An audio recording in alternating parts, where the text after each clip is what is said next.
If you're seeing this, don't open the box alone." Those were the only words written on the small white envelope taped to the top of the package sitting on my doorstep. I froze.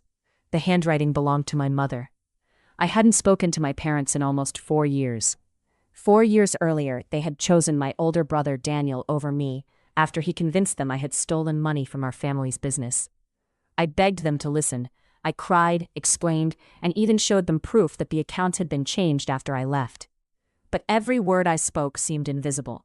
"You've broken this family," my father had said before closing the front door in my face. That door never opened for me again. I rebuilt my life from nothing. I found a small apartment, worked 2 jobs, and slowly learned how to stop expecting birthday calls that never came. Every holiday, I wondered if they ever thought about me. Eventually, I stopped wondering. Then, one rainy Tuesday afternoon, everything changed. The delivery driver simply placed the box on my porch and drove away. No return address, no shipping label, just my name and that warning. My hands shook as I carried it inside. It wasn't very heavy, but something inside shifted with a soft metallic sound. 1,000 thoughts raced through my mind.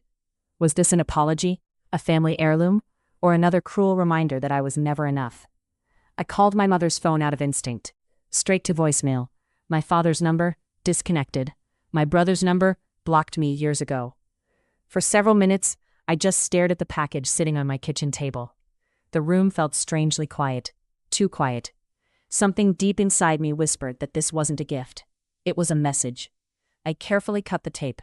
The lid opened only an inch before I noticed another envelope resting on top. It read, "Please forgive us." My heartbeat echoed in my ears. Under the letter was a small flash drive. Beside it, a phone, powered off. And wrapped beneath both of them, something that made my stomach drop. I didn't even think. I grabbed my phone and immediately called 911, because whatever my parents had discovered before sending this box, someone desperately didn't want anyone else to know. While waiting for the police to arrive, I refused to touch anything else. Every second felt endless. The officers carefully opened the rest of the package while asking me questions. One detective slipped on gloves before turning on the old phone. Almost immediately, his expression changed. He quietly asked another officer to step outside and call someone. That's when I realized this was much bigger than my family's problems.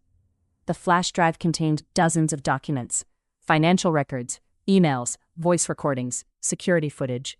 Hours later, investigators explained what they could.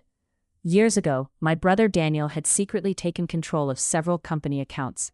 He had moved money into fake businesses and blamed every missing dollar on me. My parents believed him because he handled the finances. They never questioned him, never questioned me. But over time, Daniel became greedier. He wasn't just stealing from the company anymore. He had borrowed money using my parents' names, sold property without telling them, even manipulated legal documents. When they finally uncovered everything, they realized I had been innocent all along. The guilt crushed them. According to the letter, they spent months collecting evidence before confronting him. But Daniel disappeared. Before leaving, he threatened them. "If you tell anyone," one recording revealed, "everyone loses." That sentence still echoes in my mind. My parents didn't trust regular mail. They believed Daniel was watching them. So they packed every piece of evidence into one box and secretly sent it to the only person they believed would still do the right thing, me. Despite everything, they still believed in my heart.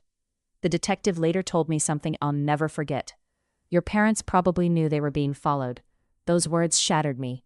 For years I imagined they simply stopped loving me. But the truth was far more painful.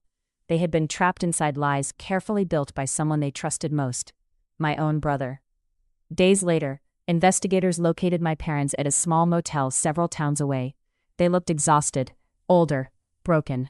When I saw my mother, neither of us spoke. She simply hugged me tighter than she ever had before. "I'm so sorry," she whispered through tears. "I failed you." For the first time in years, I cried in my mother's arms. Not because the pain disappeared, but because the truth had finally come home.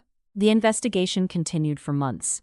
Every document inside that box became another piece of the truth. Daniel's carefully built image slowly collapsed. Former business partners came forward. Employees admitted they had been pressured to stay silent. Even neighbors shared stories about strange deliveries and secret meetings. The picture became impossible to ignore. The person who had convinced everyone I was the family traitor had been hiding behind my reputation the entire time. I didn't seek revenge through anger. I didn't scream. I didn't chase him. Instead, I told the truth. Every time investigators needed my help, I cooperated. Every document I had saved from years ago suddenly mattered. Old emails, bank statements, messages no one believed before. Together, they exposed everything. The family business was eventually placed under new management. My parents publicly admitted they had wrongly blamed me. They apologized not only to me, but to relatives and longtime friends who had believed the false story. Hearing my father say, "Our daughter deserved better," healed a part of me I thought was gone forever. As for Daniel, he spent years running from the consequences of his own choices. His lies had isolated him from everyone he once manipulated. The life he tried so hard to protect disappeared because it had never been built on honesty.